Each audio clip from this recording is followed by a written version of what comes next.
Hello Gemini, Sun, Moon, Rising, and Venus signs. Kamusta kayo? Sana po ay nasa mabuti kayong kalagayan. Welcome back po sa Star Tarot. Kung bago kayo dito, welcome din po kayo. Thank you sa inyong support. I truly appreciate it. God bless you all po. Tignan natin ang mga messages ninyo for today. Unahin natin ang mga trinkets ninyo, Gemini. Ayan, so we have the big butterfly. Ayan, so this represents change and transformation. At saka malaki siya. So most likely talaga, Gemini, merong malaking pagbabago dito na mangyayari sa buhay ninyo. May mga transformation dito. This could be in any area of life, no? Na transformation. This could be personal transformation.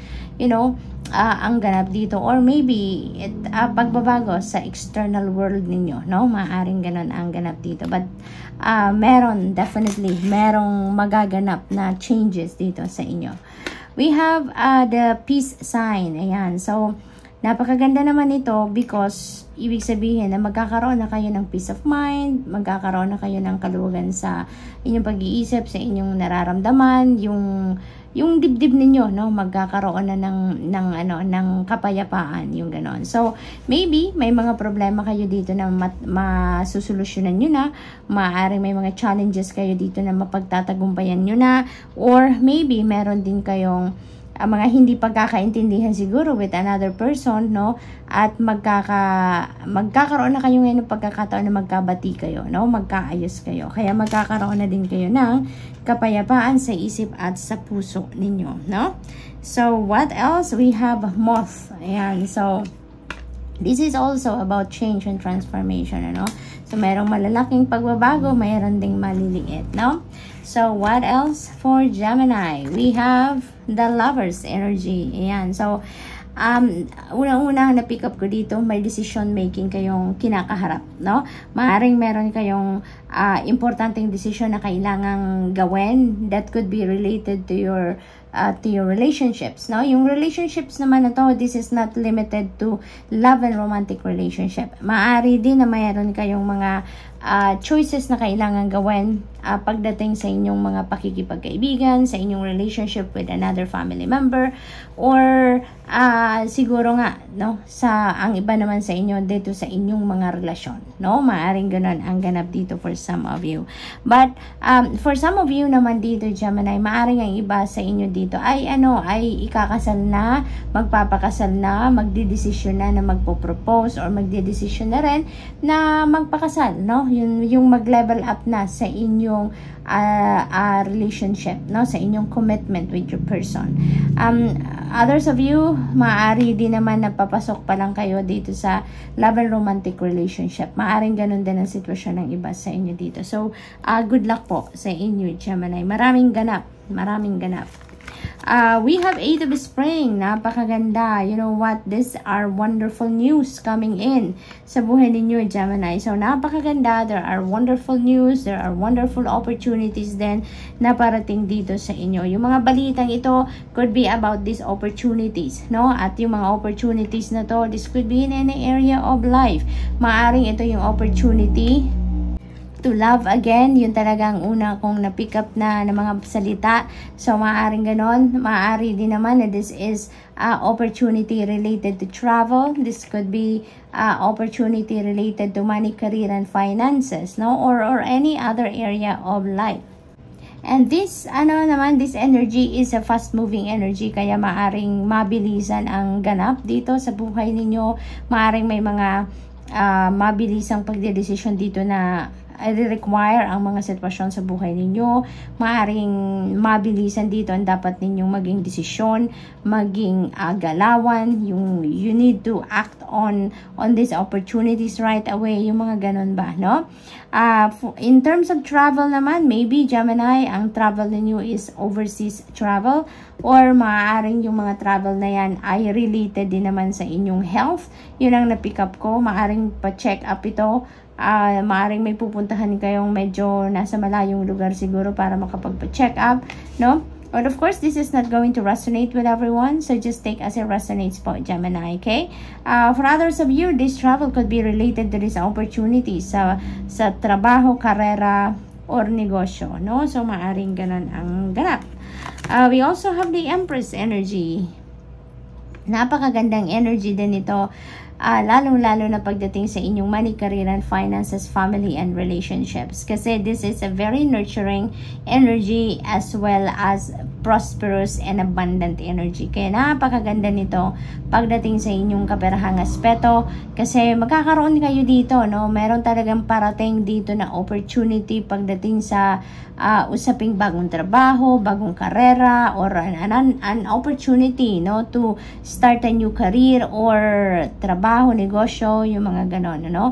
Anything na pagkakaperahan ninyo, this is the time na maaring yung mga oportunidad na yan ay papasok sa buhay ninyo, no? Gemini, this could be also an opportunity para sa iba sa inyo talaga, no? Na siguro mag-build na kayo ng sarili ninyong pamilya, no? Talagang maglalay kayo ng solid foundation pagdating naman sa inyong mga relationships, yung mga ganon. Lalong-lalo pa na meron din tayong lovers energy. So, most likely talaga marami din sa inyo ang merong focus pagdating sa inyong mga relationships. So, good luck. That's all I have for you for today. Thank you for watching. Love and light. Namaste. Hello Libra, Sun, Moon, Rising, and Venus signs. Kamusta kayo? Sana po ay nasa mabuti kayong kalagayan. Welcome back po sa Star Tarot. Kung bago kayo dito, welcome din kayo. Thank you sa inyong support. I truly appreciate it. God bless you all. Tignan natin ang mga messages ninyo for today. Unahin natin yung mga triggers ninyo, Libra. Alright, so we have Zebra. Ayan, si Zebra, this is about a determination. So, maaaring may mga plano kayong gawin sa ngayon, may mga endeavor kayong balak ninyong simulan sa ngayon, or mga balak ninyo na kunyari, mag-apply ng trabaho, magsisikap na magkaroon ng negosyo, no, or anything, may liligawan, depende sa inyong sitwasyon, no? It could be any situation sa buhay ninyo. But, ang bottom line dito, maaring magiging super determined kayo na marating, maabot, or ma-accomplish ninyo kung ano man yung mga gusto ninyong ma-accomplish sa ngayon, no? Or mga gusto ninyong makamit. This butterfly, no, malaki siya, kaya malaki ang maaaring maging pagbabago sa buhay ninyo, no? This symbolizes change and transformation, kaya maaaring on a personal level, spiritual level siguro ang magiging simula ng mga pagbabagong ito sa buhay ninyo, or maaari din na ano din ito, pagbabago pagdating naman sa inyong karera, no? Pagdating sa inyong trabaho, pagdating sa inyong mga relationships, no? It could be in any area of life, but definitely there is malaking pagbabago dito, no? So, we have key. Ayan. So, napakaganda kasi nasa inyong mga kamay ngayon, no? Ang pagkakataon na magbukas kayo ng mga bagong opportunities or bagong possibilities sa buhay ninyo. Merong kakatok sa inyo at kayo talaga yung magdidesisyon kung ano ang gagawin ninyo dyan sa mga opportunities na yan, no? What else? We have Six of Spring, beautiful energy, kasi tagumpay ito. This is you claiming your victory. This is you claiming your success sa mga, kunyari, siguro trabaho, maaari din naman ang karera, relationships, business, no? Kung ano yung pinagsisikapan ninyo, pinagtrabahuan ninyo, maaari, ang feeling ko dito, kaya this is a very sweet victory kasi matagal nyo itong pinagtrabahuan, matagal ninyo itong minimithi, you work hard for this for so long already, and finally ngayon makikita na, mapapansin na ang performance ninyo, no? Kung sa trabaho ito, karera, ganon, finally makikita na, mapapansin na yung dedication ninyo, yung commitment ninyo, yung effort ninyo na binibigay ninyo sa inyong trabaho, no? At ngayon talagang ma-recognize kayo. Yung trabaho ninyo, yung performance ninyo ma-recognize, and maaaring mabigyan kayo dito ng financial reward, no? Maaari din na ma-promote kayo dito, mabigyan kayo ng bonus, mabigyan kayo ng opportunity para makapag-aral muli, mag-expand ng inyong knowledge. So, maaaring mga ganon ang ganap dito for some of you. And, napakaganda ng, ng tagumpay ninyo na to, because it feels like you're going to open up, no? Yung promotion na to, or yung tagumpay na to, this is going to open up more doors para sa inyo na pagtatagumpayan din ninyo, no? Parang there is also an expansion of your success dito na magaganap for some of you, Libra. What else? We have release. Ayan. So, this is purging time. This is releasing time. No? Parang fall season ito sa buhay ninyo. Wherein, whatever it is that that doesn't serve your highest good anymore. Now is the time for you to purge. No? Now is the time for you to release them. No? So that you can make room for the new.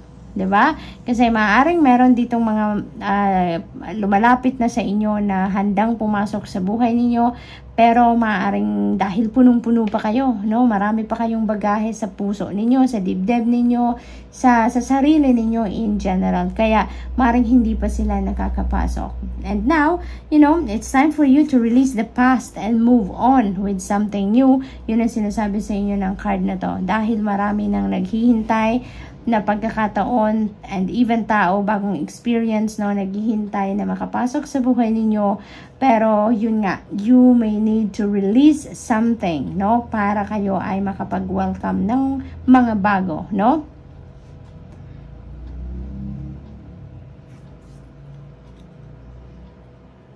So, what else for Libra? We have 7 of Spring. Ayan. So, this is really, really beautiful, no? Kasi, dito, nagtagumpay na kayo, no? Nagtagumpay na kayo. And maybe, ang napipick up ko dito, maaari talaga na maraming magbubukas na oportunidad sa inyo dahil meron din tayong key dito, which is, sinasabi niya na may mga bagong opportunities and possibilities na papasok. And maybe, you know, dito sa mga bagong papasok na mga, na mga opportunity na to, there may be, some kind of procrastination na nararamdaman ng iba sa inyo dito because maring hindi kayo sanay, no, doon sa kung ano man ang oportunidad na yan. Maaring that is a totally new situation, totally new job, or alam mo yun, yung background ba, no, ng kung ano mang endeavor na yan, maaaring it's totally new for you. Kaya siguro nagpo-procrastinate ang iba sa inyo. Kaya iniimbitahan kayo dito ni 7 of Spring to just believe in yourself, no? Believe in yourself, believe in your capabilities. At saka, wag ninyong hayaan na patakbuhin ang buhay ninyo dito ng kung sino, no? Wag ninyong hayaan na agawin ang power ninyo, no? Over something, over yourself, no, ng ibang tao. Magtiwala kayo sa inyong sarili. Remember, nagtagumpay na nga kayo, matagal nitong pinagtrabahuan, and finally, di ba, you are claiming your success na ngayon, your victory. So, dalhin ninyo yon, yung inspirasyon na yan, ninyo na pagtagumpayan ninyo ang maraming bagay or ang isang bagay, you know, dalhin ninyo yan doon sa next chapter ng inyong buhay. Dahil magsisimula kayo dito ng panibagong chapter, hindi ba? May mga bagong opportunities and possibilities ninyo. So, bitbitin ninyo yung assertiveness ninyo, yung confidence ninyo, no? From this victory towards the new endeavor na papasukin ninyo. Okay, Libra? So, that's all I have for you for today. Thank you for watching. Love and light. Namaste. Hello Libra, Sun, Moon, Rising, and Venus signs. Kamusta kayo? Sana po ay nasa mabuti kayong kalagayan. Welcome back po sa Star Tarot. Kung bago kayo dito, welcome din kayo. Thank you sa inyong support. I truly appreciate it. God bless you all. Tignan natin ang mga messages ninyo for today. Unahin natin yung mga triggers ninyo, Libra. Alright, so we have Zebra. Ayan, si Zebra, this is about a determination. So, maaaring may mga plano kayong gawin sa ngayon, may mga endeavor kayong balak ninyong simulan sa ngayon, or mga balak ninyo na kunyari mag-apply ng trabaho, magsisikap na magkaroon ng negosyo, no, or anything, may diligawan, depende sa inyong sitwasyon, no? It could be any situation sa buhay ninyo, but ang bottom line dito, maaring magiging super determined kayo na marating, maabot, or ma-accomplish ninyo kung ano man yung mga gusto ninyong ma-accomplish sa ngayon, no? Or mga gusto ninyong makamit. This butterfly, no, malaki siya, kaya malaki ang maaaring maging pagbabago sa buhay ninyo, no? This symbolizes change and transformation, kaya maaaring on a personal level, spiritual level siguro ang magiging simula ng mga pagbabagong ito sa buhay ninyo, or maaari din na ano din ito, pagbabago pagdating naman sa inyong karera, no? Pagdating sa inyong trabaho, pagdating sa inyong mga relationships, no? It could be in any area of life, but definitely there is malaking pagbabago dito, no? So, we have key. Ayan. So, napakaganda kasi nasa inyong mga kamay ngayon, no? Ang pagkakataon na magbukas kayo ng mga bagong opportunities or bagong possibilities sa buhay ninyo. Merong kakatok sa inyo at kayo talaga yung magdidesisyon kung ano ang gagawin ninyo dyan sa mga opportunities na yan, no? What else? We have 6 of spring, beautiful energy, kasi tagumpay ito. This is you claiming your victory. This is you claiming your success sa mga, kunyari, siguro trabaho, maaari din naman ang karera, relationships, business, no? Kung ano yung pinagsisikapan ninyo, pinagtrabahuan ninyo, maaari, ang feeling ko dito, kaya this is a very sweet victory kasi matagal nyo itong pinagtrabahuan. Matagal ninyo itong minimithi. You work hard for this for so long already, and finally, ngayon, makikita na, mapapansin na ang performance ninyo, no? Kung sa trabaho ito, karera, ganon. Finally, makikita na, mapapansin na yung dedication ninyo, yung commitment ninyo, yung effort ninyo na binibigay ninyo sa inyong trabaho, no? At ngayon, talagang mararecognize kayo. Yung trabaho ninyo, yung performance ninyo mararecognize, and maaaring mabigyan kayo dito ng financial reward, no? Maaari din na ma-promote kayo dito, mabigyan kayo ng bonus, mabigyan kayo ng opportunity para makapag-aral muli, mag-expand ng inyong knowledge. So, maaaring mga ganon ang ganap dito for some of you. And, napakaganda ng, ng tagumpay ninyo na to, because it feels like you're going to open up, no? Yung promotion na to, or yung tagumpay na to, this is going to open up more doors para sa inyo na pagtatagumpayan din ninyo, no? Parang there is also an expansion of your success dito na magaganap for some of you, Libra. What else? We have release. Ayan. So, this is purging time. This is releasing time, no? Parang fall season ito sa buhay ninyo. Wherein, whatever it is that that doesn't serve your highest good anymore, now is the time for you to purge, no? Now is the time for you to release them, no? So that you can make room for the new. Diba? Kasi maaaring meron ditong mga lumalapit na sa inyo na handang pumasok sa buhay ninyo, pero maaaring dahil punong-puno pa kayo, no? Marami pa kayong bagahe sa puso ninyo, sa dibdib ninyo, sa sarili ninyo in general. Kaya maaaring hindi pa sila nakakapasok. And now, it's time for you to release the past and move on with something new. Yun ang sinasabi sa inyo ng card na to. Dahil marami nang naghihintay na pagkakataon and even tao, bagong experience, no, naghihintay na makapasok sa buhay ninyo, pero yun nga, you may need to release something, no, para kayo ay makapag-welcome ng mga bago, no?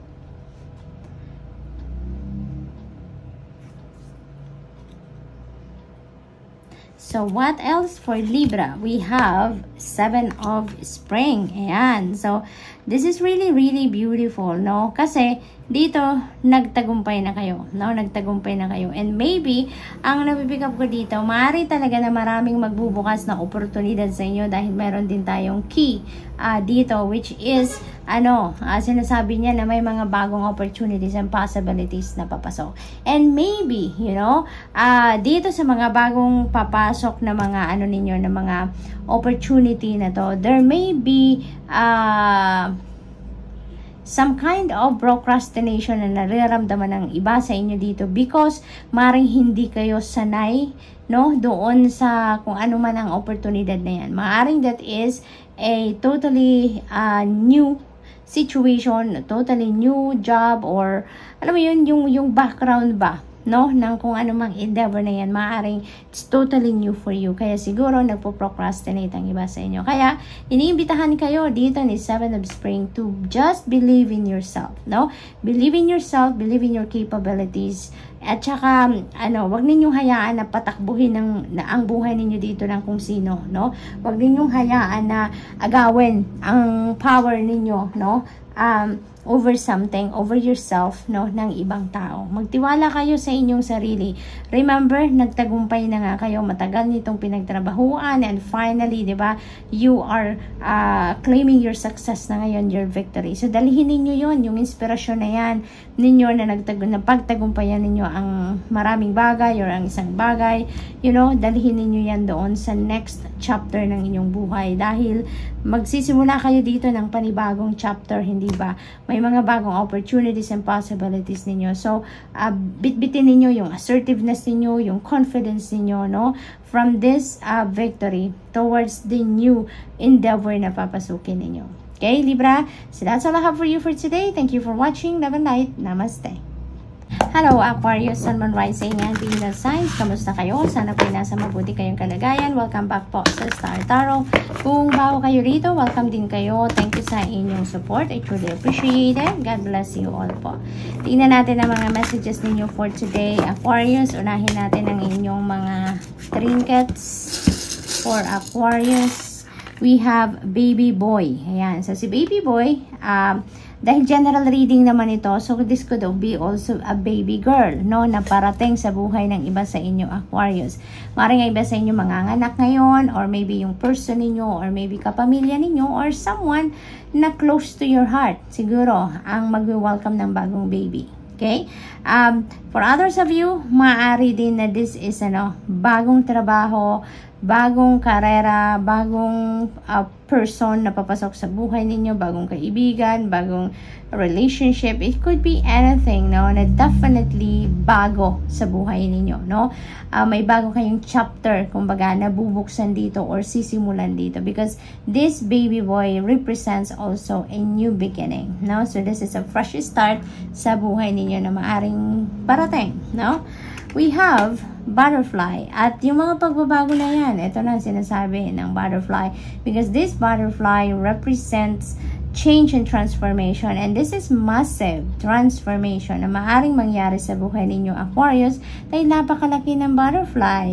Diba? Kaya maaring big time ito, maaring overhaul ito sa buhay ninyo, Aquarius. Maaring maraming parte na buhay ninyo magkakaroon ng pagbabago. Maaari din naman na in few areas lang, pero big time, no? Malakihang pagbabago. So maaring ganun ang ganap.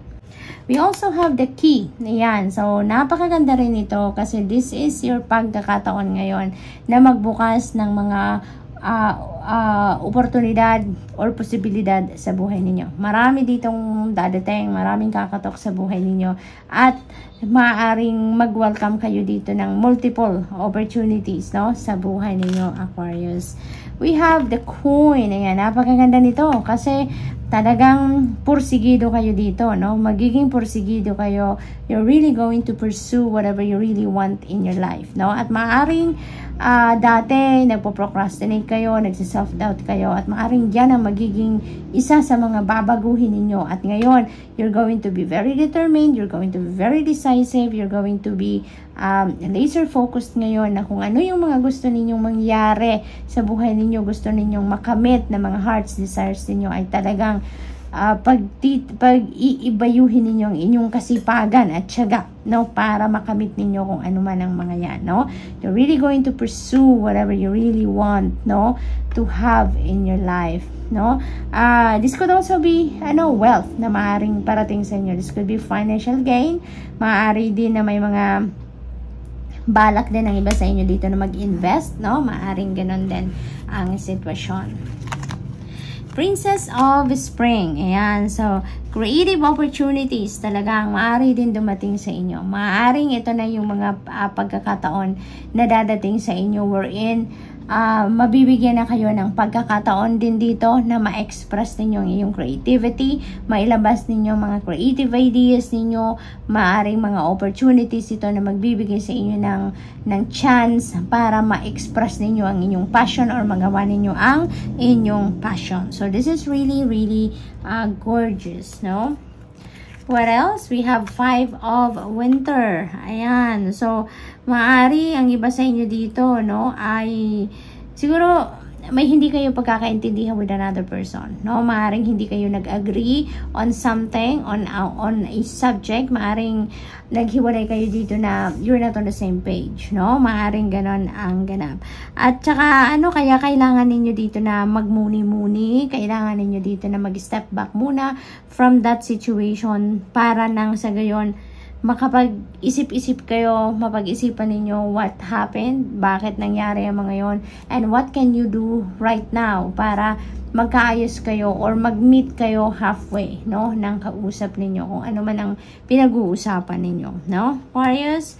So, what else? We have Prince of Spring. Wow, we have Prince, we have Princess. So, maaring meron ditong couple, no, maaring dahil nasa gitna nila si Five of Winter, maaring meron ditong magjowa, maaring meron ditong mag-asawa, mag-partner na may hindi pagkakaintindihan, no? Maaring meron kayong hindi pinag-aagrihan na sitwasyon or desisyon or opinion, no?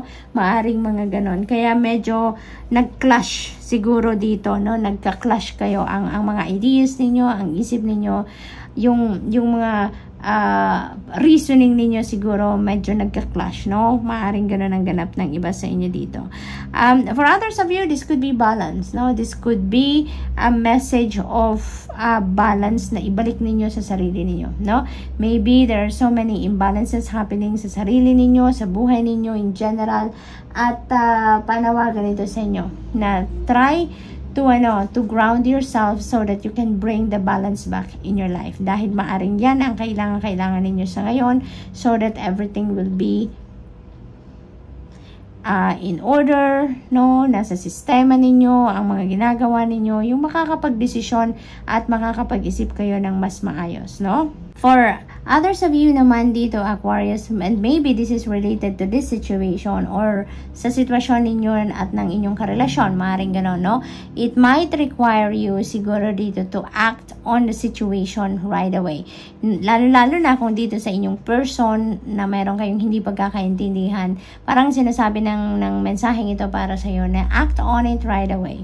Mag-usap agad kayo, no? Konting pahinga, konting step back doon sa habang may tension pa, habang mainit pa ang mga ulo ninyo, no? But after that, no, get back to it right away. Get back to your person right away at pag-usapan, no, nang sa gayon hindi na lumala, hindi na kayo makapag-isip ng mas hindi maganda, no, na hindi na yung magkaroon kayo ng mas malayong distance from each other, yung ganon, no? So, good luck, Aquarius, and that's all I have for you for today. Thank you for watching. Love and light. Namaste.